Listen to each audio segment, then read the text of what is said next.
to make people listen. In a moment, I'm going to read out the declaration that's been signed by these 1,600 scientists and counting.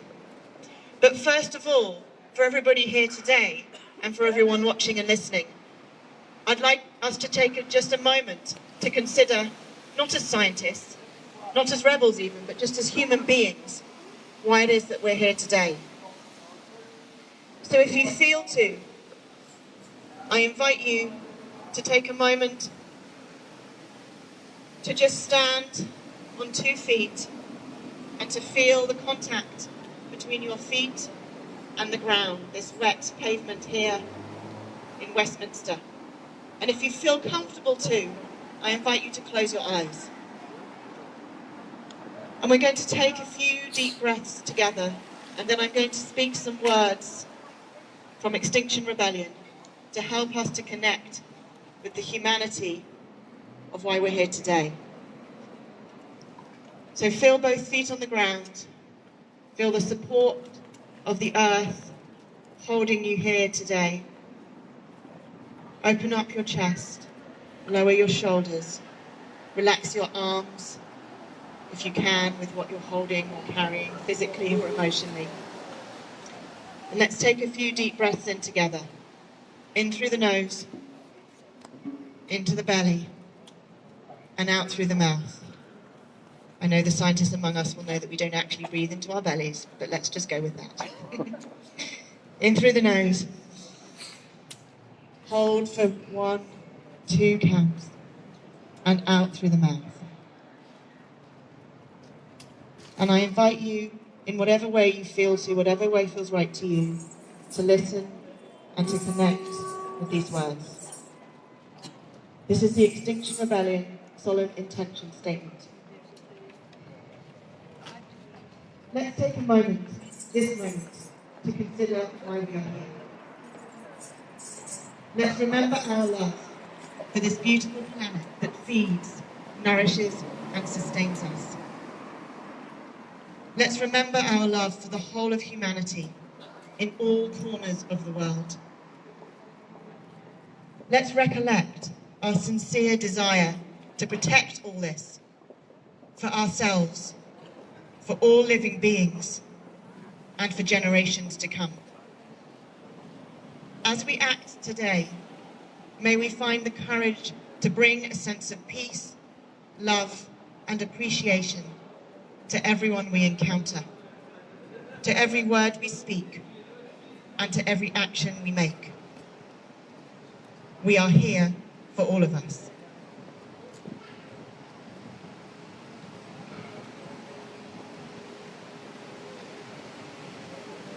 So before I read out the declaration, I'd just like to clarify why specifically we are here today at this point in time, why we're standing for this declaration right now, today.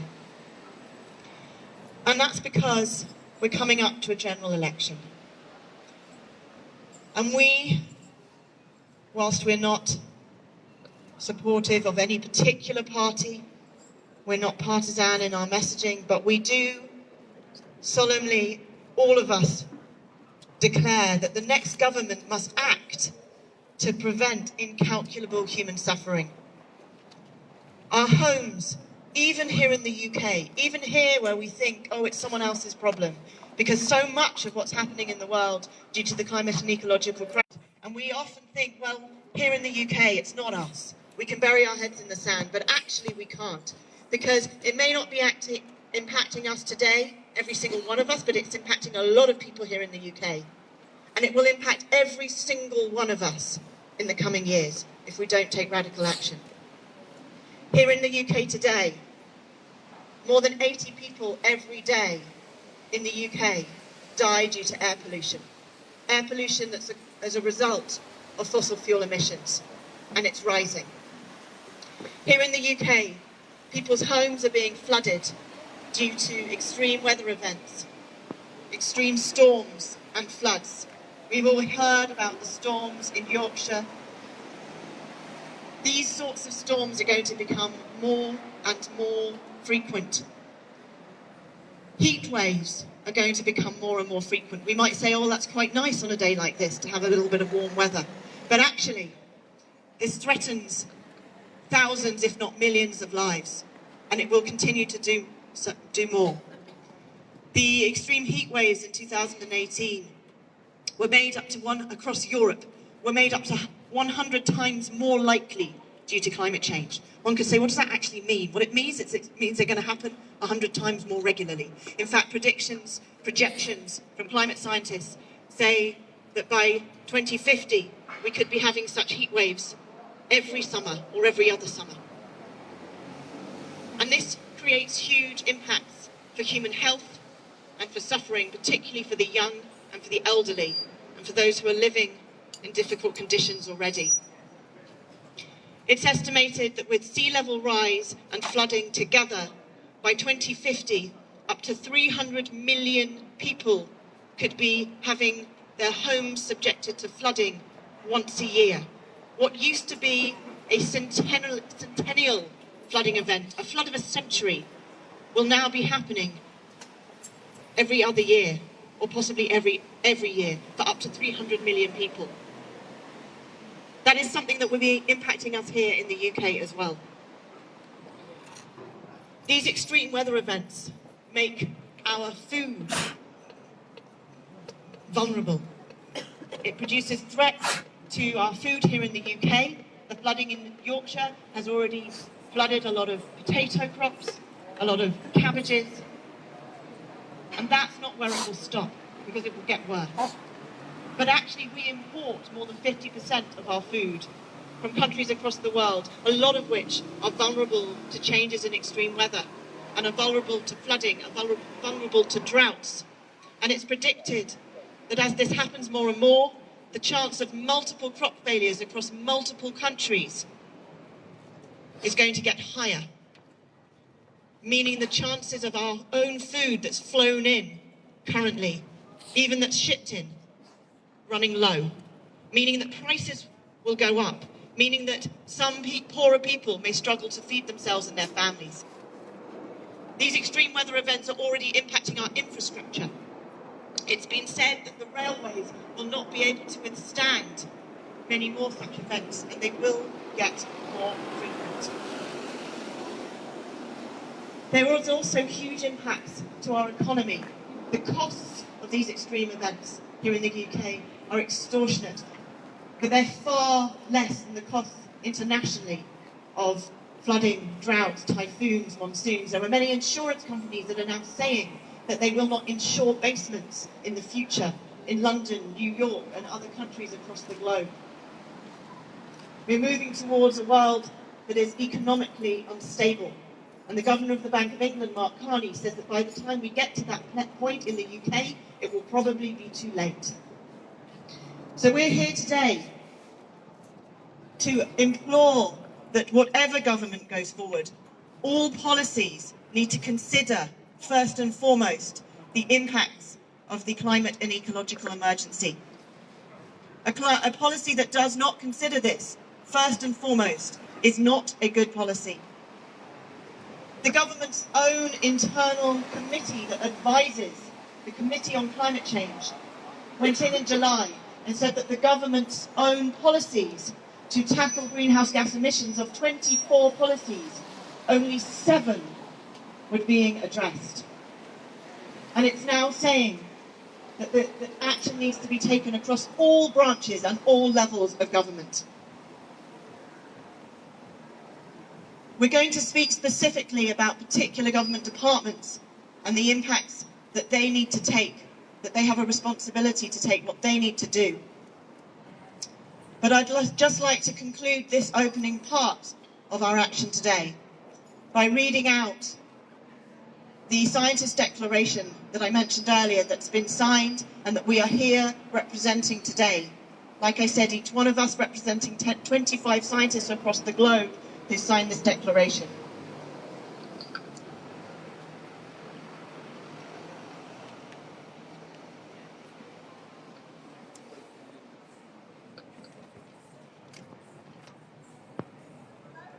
Can someone take that? Thank you. actually, I want to say one more thing. I want to say one more thing. Because I want to acknowledge that I'm finding this really hard. I'm really struggling to remember all the facts and figures that I've crammed into my brain over the last 6 months. I'm finding it really hard to work out which things to say of all the millions of horrors that I feel an obligation, a duty, a responsibility to address by speaking here today. Because I want to say that even if we meet the Paris Agreement, even if we get to net zero by 2050 globally, which, by the way, really means we have to get there much sooner here in the UK. That's what's not spoken about. Even if we get there, right now there is no way that we're getting there. And even if we got there, it would require a massive overshoot and carbon sucked in by technologies that do not yet exist. Even if we did all that, even if we kept warming to 1.5 degrees,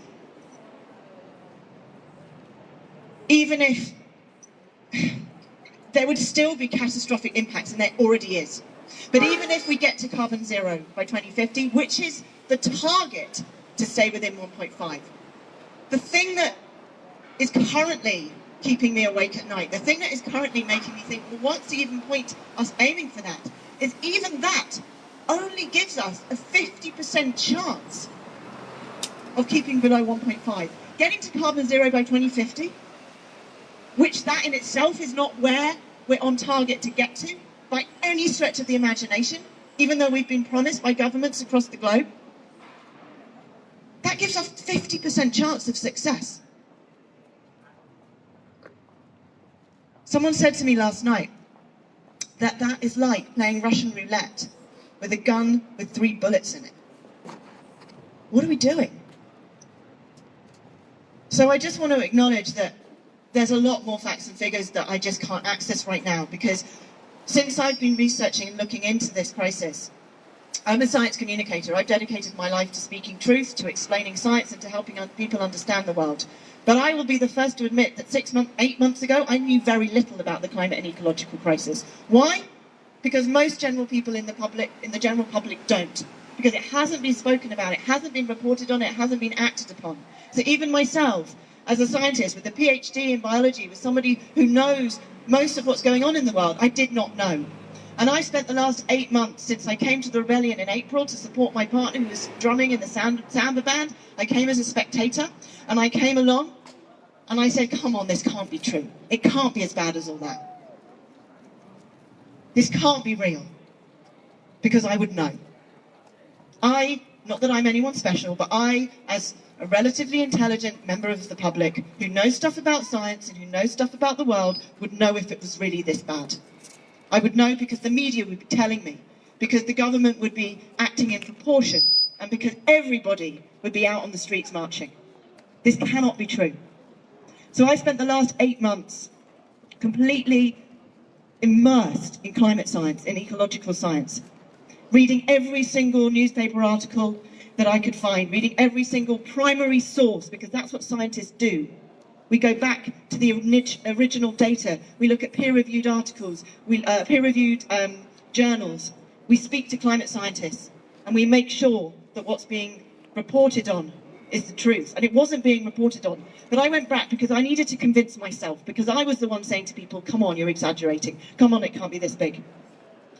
But I can honestly say that since that day, I've not had one good night's sleep. And that's why I'm standing here after 8 months of this, struggling to put into words the facts and the figures enough to try and get people to take notice. You're doing amazingly. Thank you.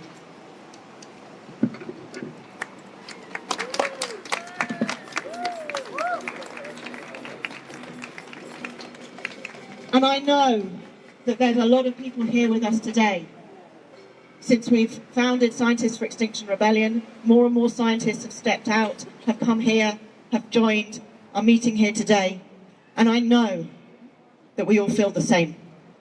I know that there's people here who are struggling to even comprehend what's going on the planet, struggling to hold the fact that we know the truth and it's not being listened to and it's not being acted upon, and we don't know anymore what more we can do.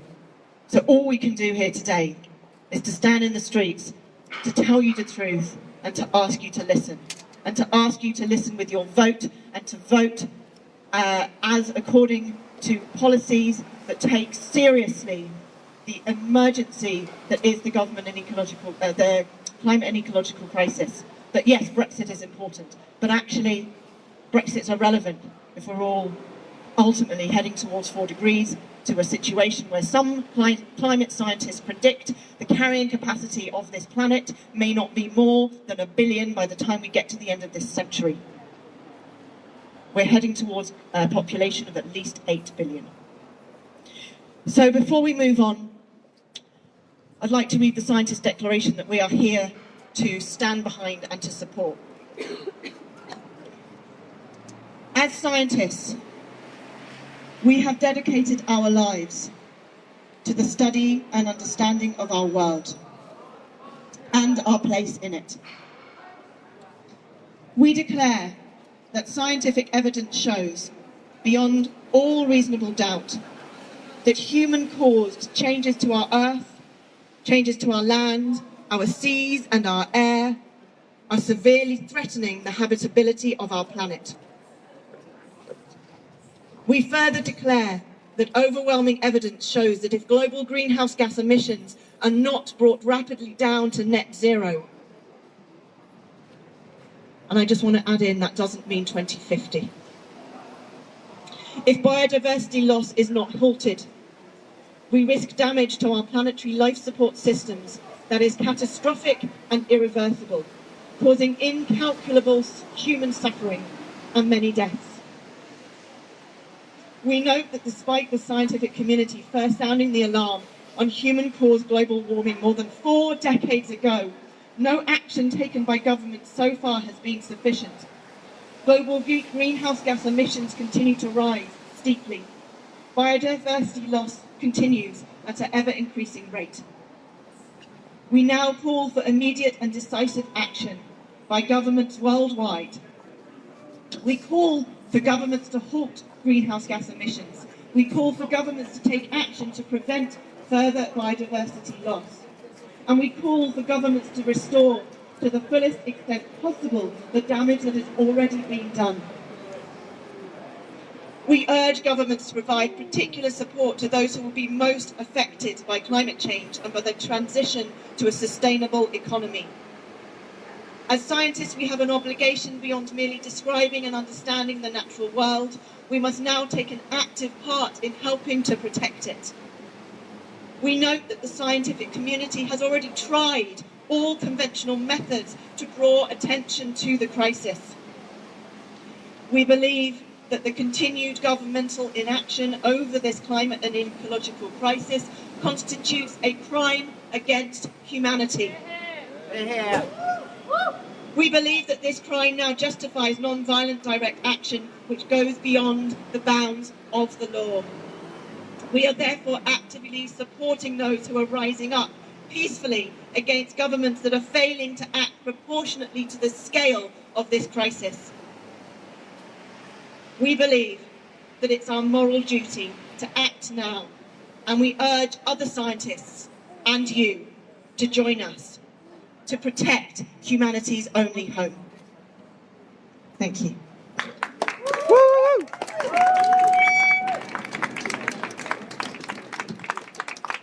Thank you very, very much, Emily. So, have we got our letter? We have the letter? Because the Department of Education is there, and we're going to deliver a letter about the lack of education in the national curriculum. Here it is. Who helpfully took my notes? Thank you. So we're going to have a very quick speech just about the letter. We're going to deliver it, and then we're going to go and deliver the letter, and then we're going to start singing, and we will then move off. But there's no point marching there. Way! Very sharp. No, we can do it from here, and then we're going to deliver it. That's how scientists show rage. So So that was a talk by Dr. Emily Grossman. So our Really specific touching demands, talk, and as I've said, are that generally the government across the political spectrum listens to the science, that the climate and ecological emergency heads the election agenda, and that candidates engage in good faith debates on how to address this emergency. Specifically, we want an education policy that has the emergency on the curriculum to prepare the next generation for the crisis. We want a health policy that considers the increased risk of disease, heat waves and harm of pollution. And we want a foreign policy that considers the increased risk of political instability and warfare due to the climate. We are about to deliver a letter to the Department for Education, which is over here on my right, demanding that science in the national curriculum. As scientists for XR, we support the UK's Student Climate Network in their demand that the education system is reformed to teach young people about the urgency, the severity and the scientific basis of the climate and ecological crisis. Of course, this must be done with sensitivity, with kindness, but we mustn't underestimate the desire for young people to know the truth and to understand what must be done. We're going to hand deliver that letter now to the Department for Education. And as we're doing it, if we want to form up, because we're about to move off, so we'll go and deliver the letter. hello, if you're just joining us, do you like my new garb? I'm now a scientist. The scientists for XR are meeting outside the Department of Education in London to deliver a letter that has been drafted by the scientists of XR to demand that the government department rewrites the school's curriculum to include the climate and ecological emergency.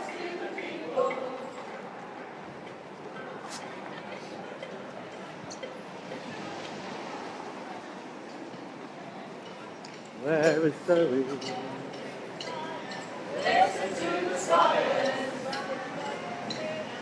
Science is clear. Tell me, can you hear it? The emergency is here. Keep going. Science. Keep going. Science. Listen to the science. Science is clear.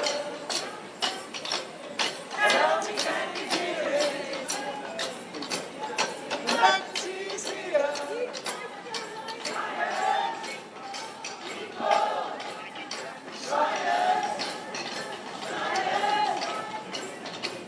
Science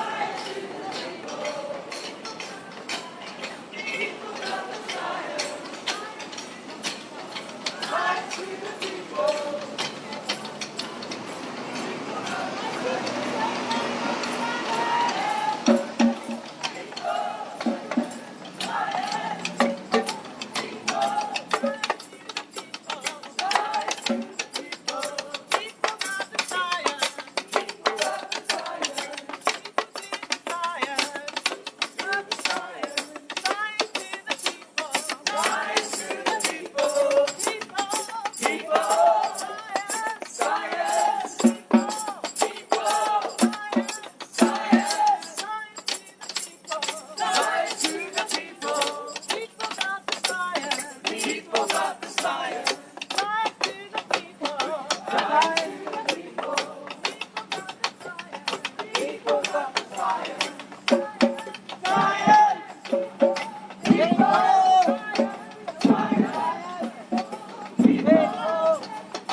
Hello, hello, hello. If you're just joining us, people of the world and rebels, we are with the scientists of XR who are marching through the streets of London, visiting various government departments, demanding that they put climate change at the top of the agenda. A letter has just been delivered to the Department for Education, demanding that the government rewrites the curriculum for schools to include the climate and ecological crisis.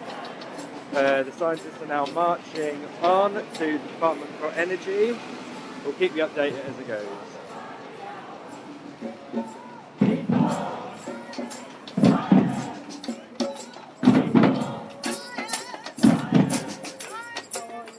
Sorry, I've been looking at you. You're right.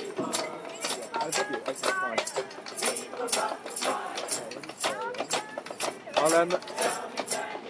I'll tell you, I'll probably stop this so I can get the film at the back.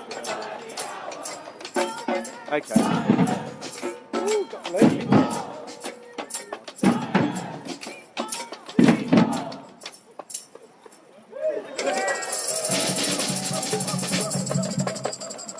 And the road has been blocked. That way. So we're going to business and energy next. That one there. We'll go around the front. Yes. Again. Okay. So Kim and Sally.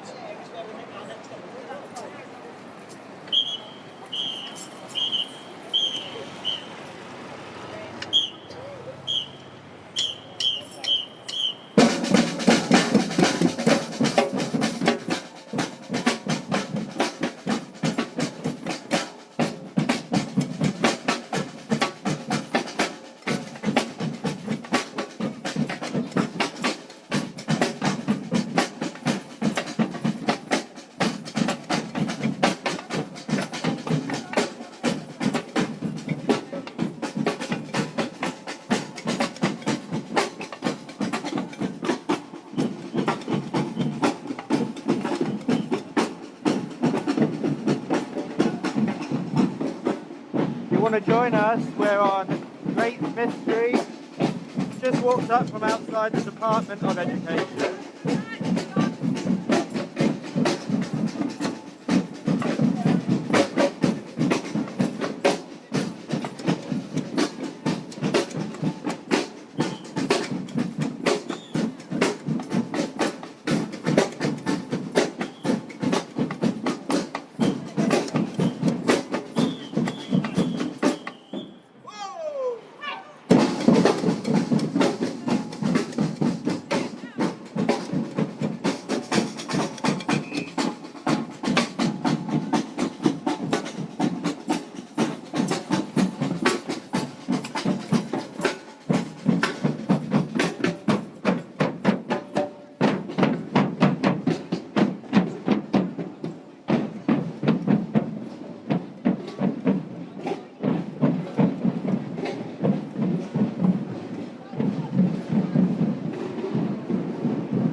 the march with the scientists for XR. There are over 100 scientists here donning their lab coats to represent the 1,600 scientists who have signed a declaration of rebellion against the government inaction on the climate ecological. Well, I believe 11,000 scientists now have declared a climate emergency, and that number is growing.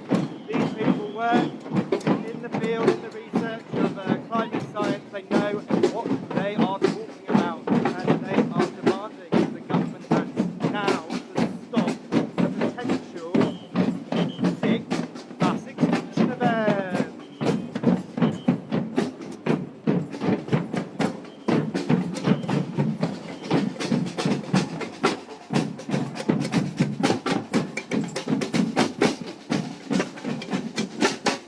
Here we are outside the Department for Business, Energy and Industrial Strategy.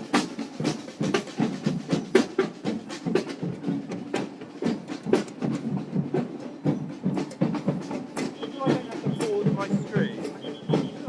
Hold on.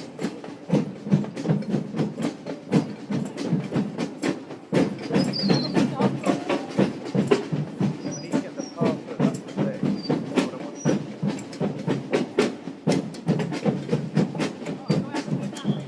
to bear with us, just going to pause the stream, but we'll be back in just 30 seconds. Yes, it's okay. Hi, thanks for bearing with us. We are back outside the Department for Business, Energy and Industrial Strategy, where the scientists for XR have gathered in protest against the government's inaction. Oh, and the police are moving in.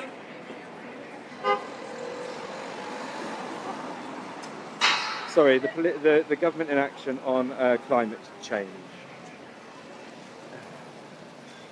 Yes.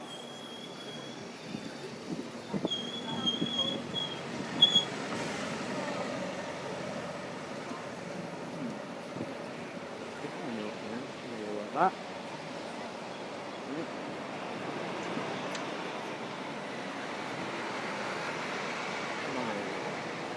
There we go. Yeah, try that. Video. It's so long.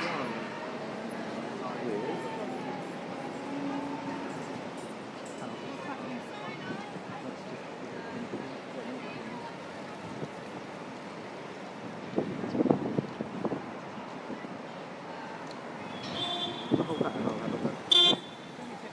Yeah. Yeah. You carry on. I found it. It's not what it was.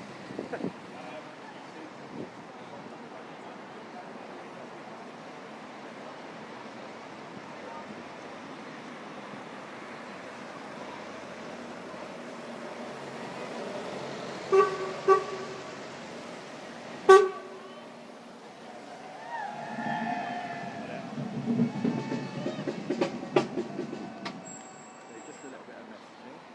One thing. Scientists gathered to represent the 1,600 scientists who have signed the Declaration of Rebellion against the government's action. So, delivering letters to government departments.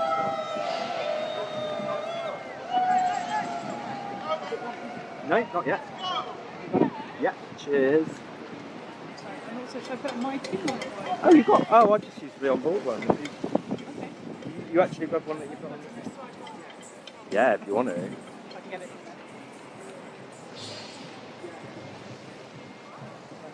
Carry on there, don't worry.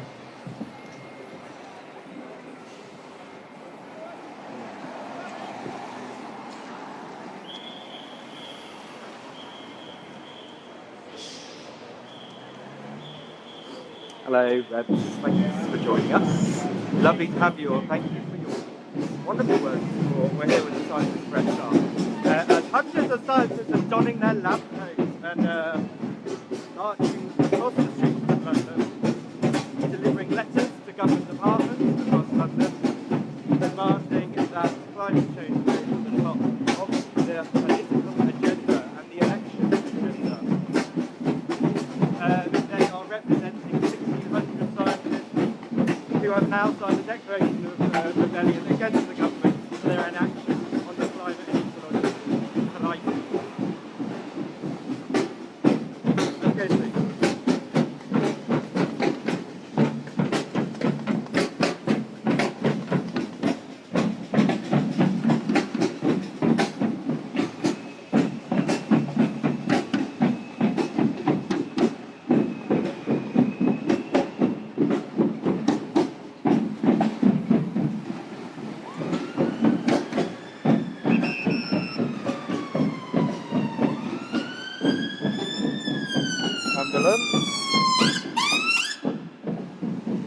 will be let through.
Hey!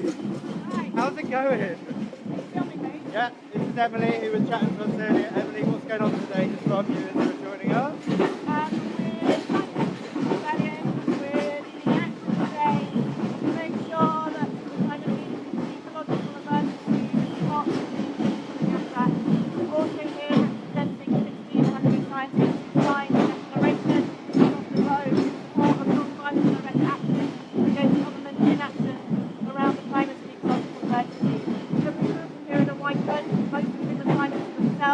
Represents 25 scientists who signed the declaration across the globe. Right, superb. Amazing. And you just delivered a letter to the Department for Education? Yep, we just delivered a letter to make sure that the emergency, the crisis is taken seriously in education, that our children and our grandchildren's children can get to a planet on which our grandchildren can actually go to school. That our children are taught as a matter of urgency and priority the science behind the scientific emergency, the truth of what's going on, what we can do individually, but also more importantly, the importance now of making sure that we get structural and systemic change in place by government, and how urgent that is. If there's one thing that needs to be done, if you could choose one thing, what would it be? Stop all fossil fuel. 2025, is that? 2025 is really, can't really go much further than that. We have 8 years left before we run out of the global carbon budget. If we want to stay beneath 1.5 degrees, even that only gives us a 2/3 chance of staying beneath 1.5 degrees, which is ludicrous. If we go above 1.5 degrees, we risk catastrophic and irreversible impact on the entire planet. We're all going to be impacted by this. So yeah, it's in line with the three demands. My personal demand is that we come to people listen to the three and take seriously the enormity of what's going on. We cannot be playing Russian roulette with this. If we get to come zero by 2050, we have a 50-50 chance of staying beneath 1.5 degrees. Like I said earlier, that's like playing Russian roulette with 3 bullets in the barrel. That's insane. If we burn up our carbon emissions in the next 8 years, which is basically all we have, like I said, to stay beneath 1.5, there's a third chance of actually making it. That's like playing Russian roulette with 2 bullets in the barrel. I still don't want to do that with the planet.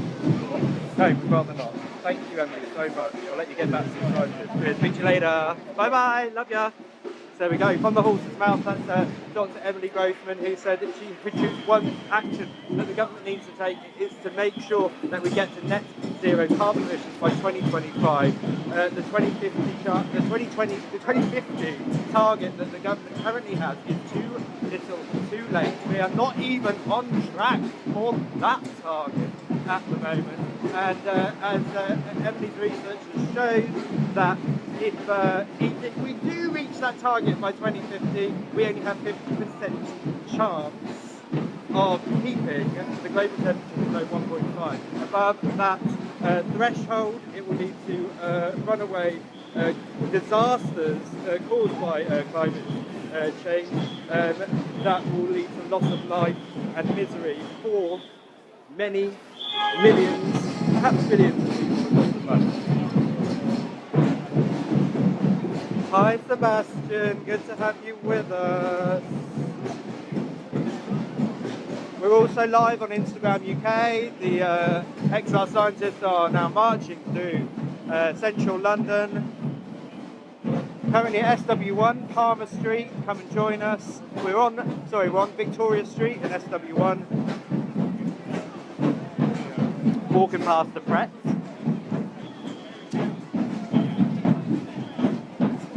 We've got over 100 scientists from all different areas of science walking for Extinction Rebellion today,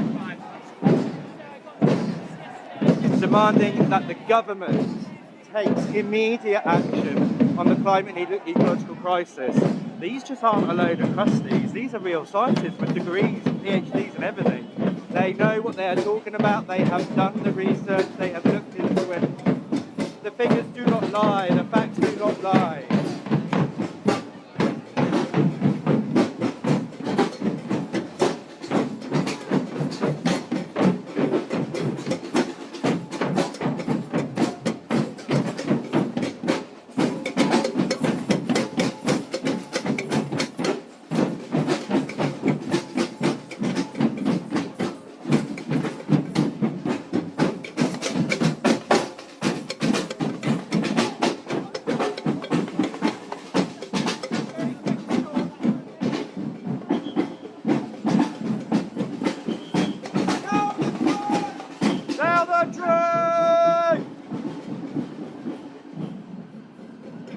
Current location, Victoria Street, SW1.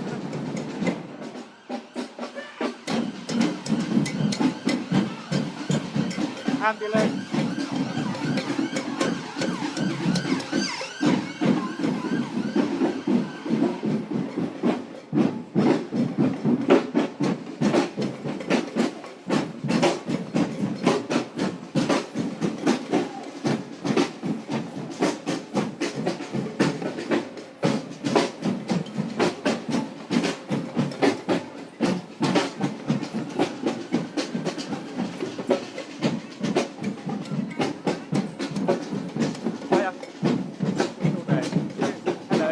Like a little chat on the live stream. Not an artist before I shut the camera in your face. Nice to see you.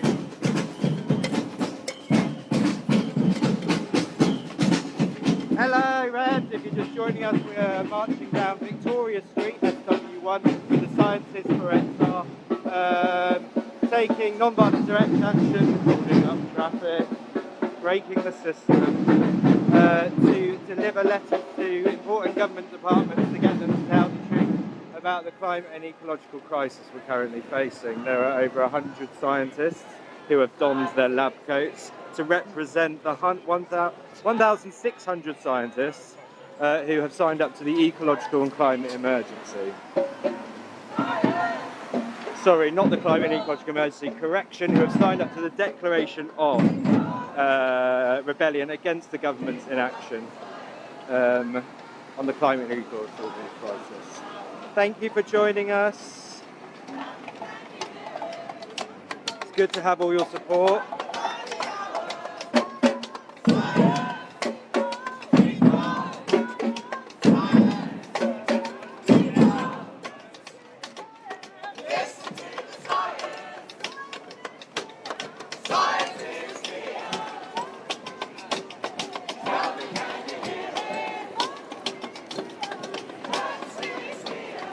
some important notes here. Fossil fuel era is over. Even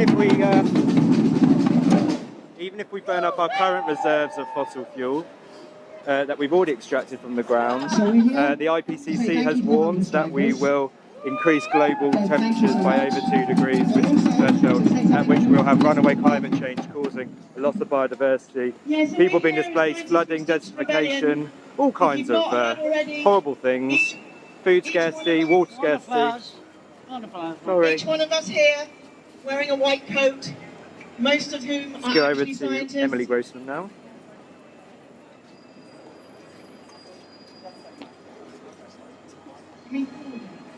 Currently at Wilcox Place, City of Westminster. If you want to come and join us, SW1. I know. Thank you. So we're here as Scientists for Extinction Rebellion. Firstly, to say a huge big thank you to the hunger strikers who are here on my left here.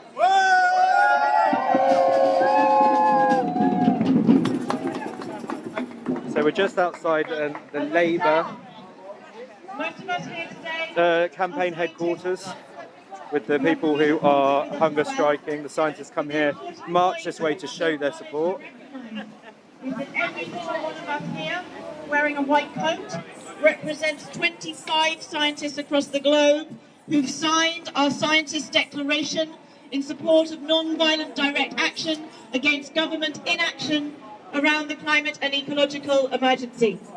We are here to tell the truth about just how serious this emergency is, and to highlight that even scientists who normally would stay in their labs, in their research institutions, and think it enough to simply tell the truth, even scientists are now taking to the streets to say, actually, we are not being listened to, appropriate action is not being taken, so we are forced to come out, to strike, to take civil disobedience, to force the government to take notice. We are here specifically in the run-up to the general election to demand that politicians from across the political spectrum listen to the science and take actions appropriate and proportionate to the science that is telling us that it is now unequivocal that human-caused action has caused catastrophic changes to our planet that will cause incalculable suffering and devastation if we do not act now and act radically. We are moving towards irreversible changes to our planet. We are moving towards tipping points. We do not know exactly when they will happen. What is more frightening than what science knows is what science knows that it doesn't know. And right now, we're moving closer to irreversible and catastrophic changes that will impact every single one of us. We're already being impacted by flooding in this country, by food prices going up. It becomes more and more likely that will happen more, that we'll be impacted by loss of crops in other countries, such as our everyday people will not get enough food to eat if we are not mindful of the impacts of the climate crisis and the ecological crisis on this planet. So we are here to demand that the emergency heads the election agenda and that all candidates engage in good faith debates on how best to address this emergency, and they take it seriously.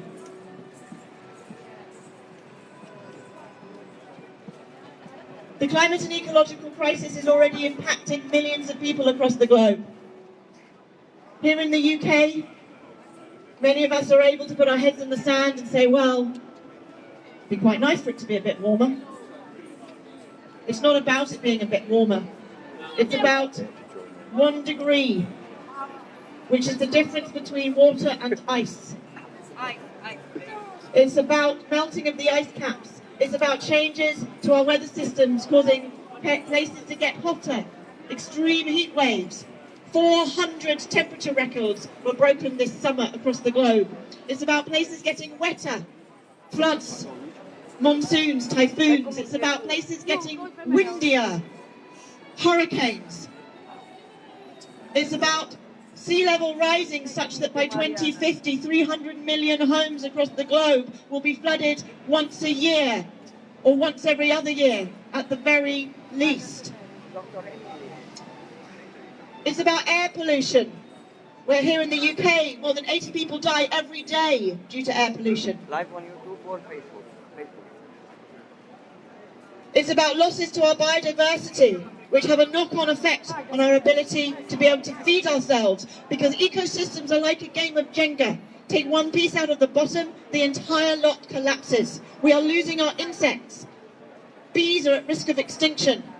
1 in 4 British mammals is now at risk of extinction. The UK is one of the worst in the world in terms of biodiversity loss. We've lost 50% of our soil across the globe. We've lost our ability to pollinate our crops, which will lead to impacts on how we can grow our crops and how we can feed ourselves and feed our growing population. We now have to move on, but we just want to say thank you to the hunger strikers for showing us how serious this is, for taking this seriously.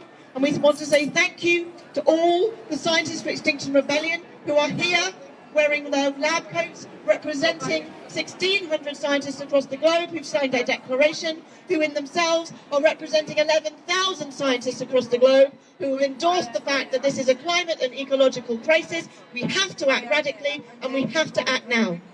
Thank you. So we've got a slight change of plan for our next route. We're going to be crossing the road. If you're just joining us, we're here with the scientists for XR, currently outside the Labour Party campaign headquarters on Victoria Street in SW1. The scientists have joined the hunger strikers who are outside the party headquarters. We're saying hello to Labour now. The hunger strikers are taking this action as a last resort to get all political parties to have a conversation with Extinction Rebellion about signing the 3 Demands Bill, which aims to halt biodiversity loss and the climate crisis by reducing greenhouse gas emissions to net zero by 2025. And for government to tell the truth, and for the Stats of Citizens Assembly, that is the 3 demands of XR. Let's just go and show our support to some of the hunger strikers now, outside the Labour Party headquarters. Raise awareness for a number of things. So within the crisis, the climate crisis,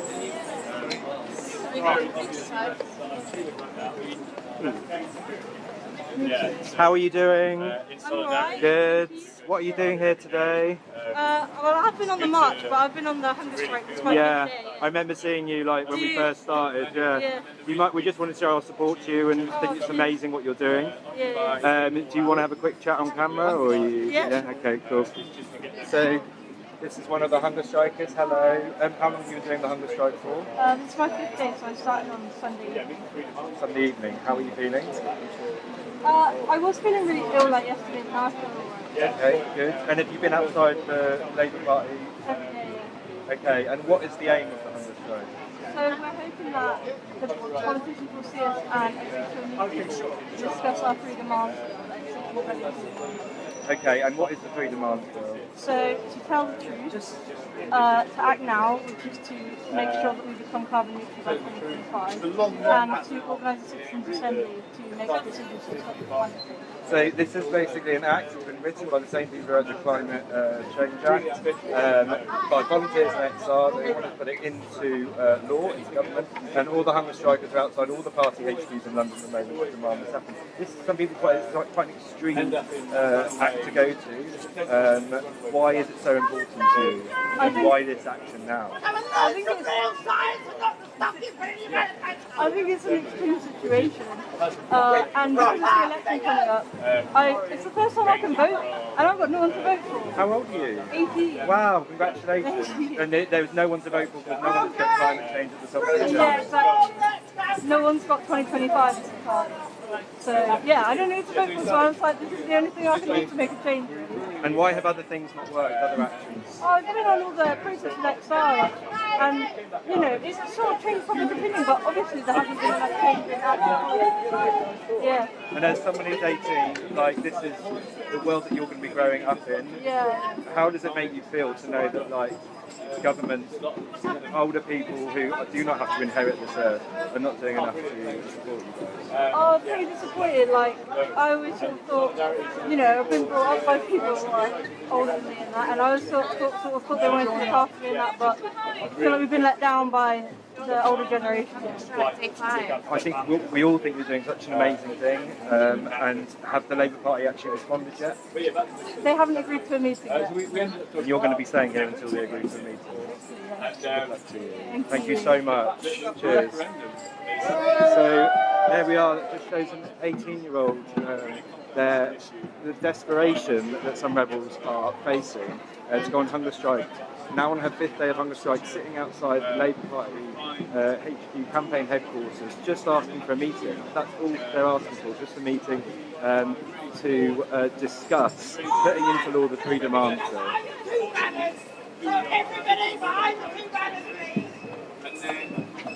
Here with the scientists of XR who have come down, marching through central London, visiting various government departments and also visiting each campaign headquarter where the hunger strikers for XR are currently camped out on their 5th day of hunger strike against the government's inaction on the climate and ecological crisis.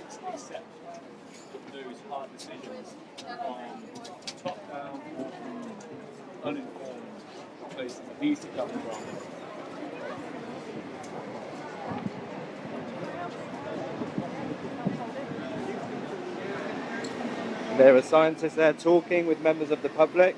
It's really good to see members of the public stopping by, taking photos, engaging with the scientists. My view is that the scientists know what they're talking about. They work in the sector, they have studied various PhDs relating to the climate and ecological crisis. Thank you so much everyone who is joining us.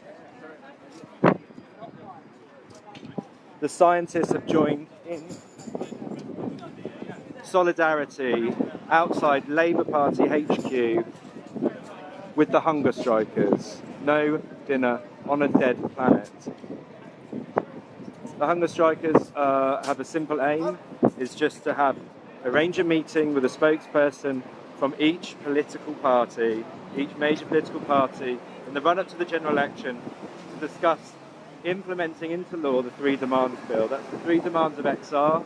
1, to tell the truth about the climate and ecological crisis on all channels, to make it the highest priority on the political agenda.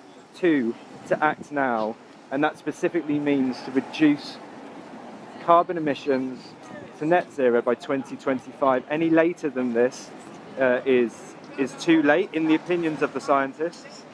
2025, if we do manage to reduce our carbon emissions to net zero by 2050, scientists say this only gives us a 50% chance of keeping average global temperatures to increasing below 1.5 degrees. After that threshold,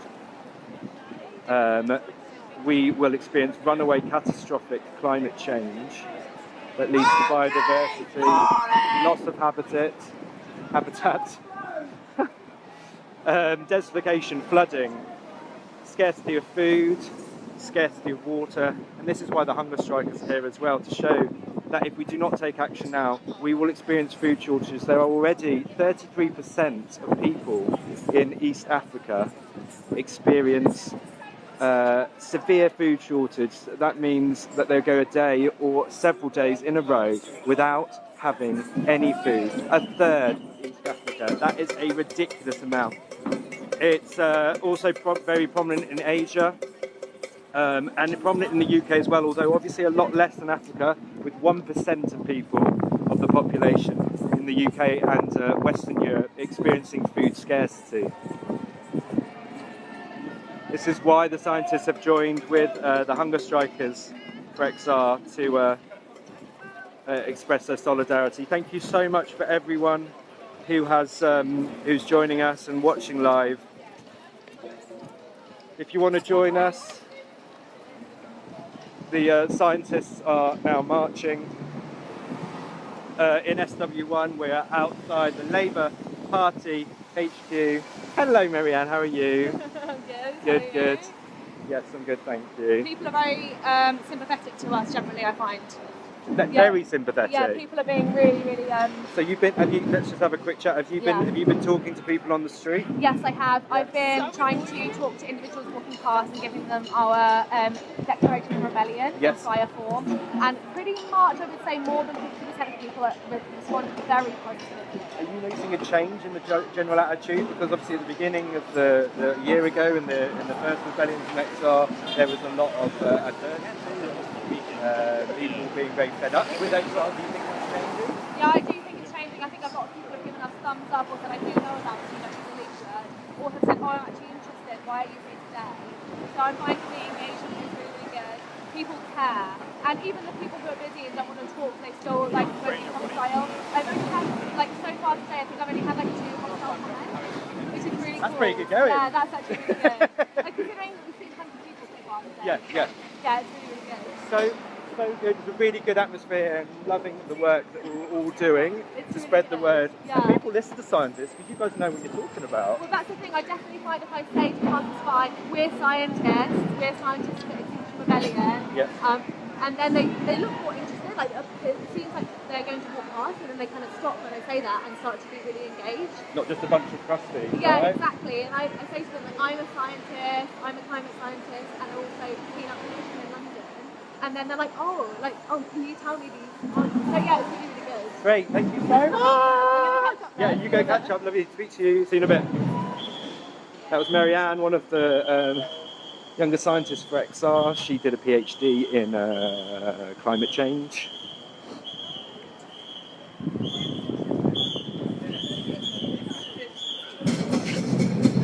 Okay guys, thank you so much for tuning in. Please come and join the Scientists for XR. I'm signing out now for a little bit of a recharge, literally or so battery. Please stay tuned to Facebook UK, Facebook Global and Instagram UK for more live streams.